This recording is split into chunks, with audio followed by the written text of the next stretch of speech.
ಹೆಚ್ಚಾಗಿ ಪೋಹ ತಿಂದಿರ್ತೀರ, ಆದರೆ ಈ ರೀತಿ ಮಸಾಲ ಪೋಹ ನೀವು ಯಾವತ್ತೂ ಮಾಡಿರಲಿಕ್ಕಿಲ್ಲ.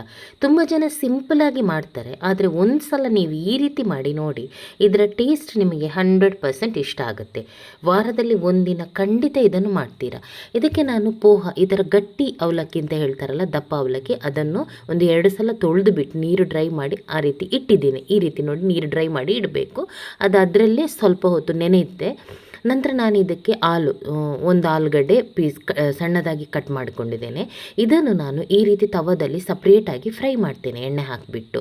ಯಾಕೆಂದರೆ ಒಟ್ಟಿಗೆ ಮಾಡೋಕ್ಕೋಗಲ್ಲ, ಟೈಮ್ ಸೇವ್ ಆಗುತ್ತೆ ಅಂತ. ಸ್ವಲ್ಪ ಸಾಲ್ಟ್ ಹಾಕಿಬಿಟ್ಟು ಕಾಸ್ಟ್ ಐರನ್ನಲ್ಲಿ ಮಾಡಿದರೆ ಚೆನ್ನಾಗಿರುತ್ತೆ. ಅದರ ಕಲರ್ ಸ್ವಲ್ಪ ಬ್ರೌನ್ ಕಲರ್ ಆಗಿ ತುಂಬಾ ಚೆನ್ನಾಗಿ ಟೇಸ್ಟ್ ಕೂಡ ಚೆನ್ನಾಗಿರುತ್ತೆ.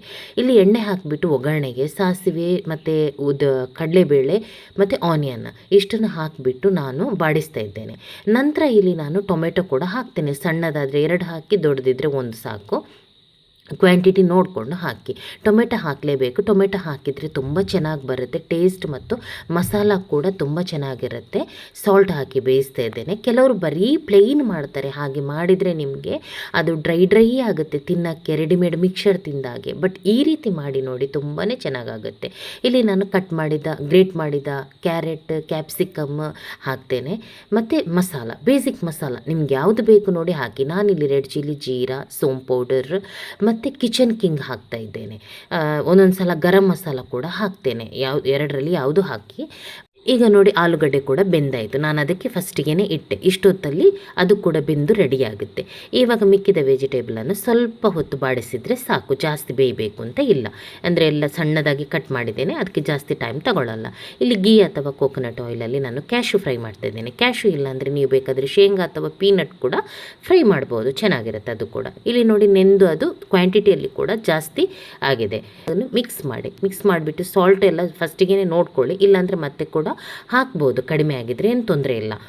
ಈ ರೀತಿ ಮಿಕ್ಸ್ ಮಾಡಿದ ಕೂಡಲೇ ಆಫ್ ಮಾಡಬೇಡಿ, ಯಾಕೆಂದರೆ ಅದು ಕ್ವಾಂಟಿಟಿಯಲ್ಲಿ ಜಾಸ್ತಿನೂ ಆಗಲ್ಲ ಆ ರೀತಿ ಮಾಡಿದರೆ, ಮತ್ತೆ ಹಾಳಾಗುತ್ತೆ. ಈ ರೀತಿ ನೋಡಿ ನಾನು ಮಿಡ್ಲಲ್ಲಿ ಜಾಗ ಮಾಡಿಕೊಂಡು ಬಿಸಿನೀರು ಹಾಕ್ತೇನೆ ನೋಡಿ, ಅದೇ ರೀತಿ ಬಿಸಿನೀರು ಹಾಕಿ ಸ್ವಲ್ಪ ಸಾಲ್ಟ್ ಹಾಕಿಬಿಟ್ಟು ಎಲ್ಲ ಲೆವೆಲ್ ಮಾಡಿಬಿಟ್ಟು 1-2-3 ನಿಮಿಷ ಬೇಯಲಿಕ್ಕೆ ಬಿಡಬೇಕು. ಅಂದರೆ ಸಿಮ್ಮಲ್ಲಿ ಬೇಯಲಿಕ್ಕೆ ಬಿಡಬೇಕು. ನಾವು ತಣ್ಣೀರಲ್ಲಿ ವಾಶ್ ಮಾಡಿರೋದ್ರಿಂದ ಅದೇನು ಬಿಸಿ ಆಗಿರಲ್ಲ ನೋಡಿ, ಬೆಂದಿರಲ್ಲ. ಅದಕ್ಕೋಸ್ಕರ ನಾವು ಈ ರೀತಿ ಸ್ವಲ್ಪ ಹೊತ್ತು ಅದರಲ್ಲೇ ಬೇಯಿಸಬೇಕು. ಆದರೆ ಮುದ್ದೆ ಆಗುವ ಥರ ಅಲ್ಲ ನೋಡಿ, ನಾನು ಹೇಗೆ ಮಾಡಿದ್ದೇನೆ ಅಂತ, ತುಂಬ ಬಿಡಿಯಾಗಿ ಬಂದಿದೆ. ಈ ರೀತಿ ಸ್ವಲ್ಪ ಬಿಸಿನೀರು ಹಾಕಿ ಬೇಯಿಸೋದ್ರಿಂದ ಇದು ಎಷ್ಟೊತ್ತಾದರೂ ಕೆಡೋದಿಲ್ಲ.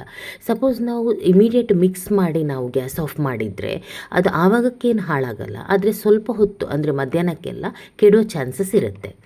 ನೋಡಿ ಈ ರೀತಿ ಎಲ್ಲ ವೆಜಿಟೇಬಲ್ ಹಾಕಿ ಟೊಮೆಟೊ ಎಲ್ಲ ಹಾಕಿರೋದ್ರಿಂದ ತುಂಬ ಡ್ರೈ ಆಗಲ್ಲ, ತಿನ್ನಲಿಕ್ಕೆ ಅಂತೂ ತುಂಬಾ ಟೇಸ್ಟಿಯಾಗಿರುತ್ತೆ.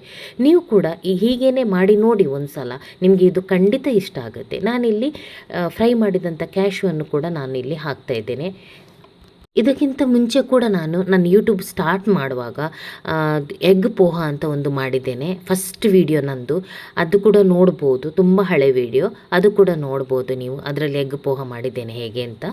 ಇದು ಮಕ್ಕಳ ಟಿಫಿನ್ ಬಾಕ್ಸಿಗೆ, ಬ್ರೇಕ್ಫಾಸ್ಟಿಗೆ ಅಥವಾ ಸಂಜೆ ಈವ್ನಿಂಗ್ ಟೀಗೂ ಕೂಡ ಹೇಳಿ ಮಾಡಿಸಿದ ರೆಸಿಪಿ. ಇದಕ್ಕೆ ನಾನು ಹೇಗೆ ಬಾಯ್ಲ್ಡ್ ಎಗ್ಗನ್ನು ಮಿಕ್ಸ್ ಮಾಡ್ತಾ ಇದ್ದೇನೆ. ಅಂದರೆ ಎಗ್ ಬುರ್ಜಿ ಮಾಡಿಬಿಟ್ಟು ಫಸ್ಟ್ ನೀವು ಆ ರೀತಿ ಕೂಡ ಮಿಕ್ಸ್ ಮಾಡ್ಬೋದು. ಪೋಹ ಮಿಕ್ಸ್ ಮಾಡುವಾಗ ಫಸ್ಟಿಗೆ ಎಗ್ ಬುರ್ಜಿ ಮಾಡಿಬಿಟ್ಟು ನೀವು ಮಿಕ್ಸ್ ಮಾಡ್ಬೋದು. ಇಲ್ಲ ಅಂದರೆ ಸಪ್ರೇಟಾಗಿ ಕೂಡ ಈ ರೀತಿ ಬಾಯ್ಲ್ಡ್ ಎಗ್ ಹಾಕ್ಬಿಟ್ಟು ಈ ರೀತಿ ಕೂಡ ಮಾಡ್ಬೋದು. ನಾನಂದರೆ ನಮಗೆ ಮಿಕ್ಸ್ ಮಾಡೋದಿಲ್ಲ, ಅದಕ್ಕೋಸ್ಕರ ಅವನಿಗೆ ಸಪ್ರೇಟಾಗಿ ಹಾಕ್ತಾ ಇದ್ದೇನೆ. ನನ್ನ ರೆಸಿಪಿಯನ್ನು ಎಲ್ರಿಗೂ ಶೇರ್ ಮಾಡಿ. ಒಂದು ಸಲ ಈ ರೀತಿ ಮಸಾಲ ಪೋಹ ಮಾಡಿ ನೋಡಿ, ಹೇಗಾಗುತ್ತೆ ಅಂತ ಗೊತ್ತಾಗುತ್ತೆ.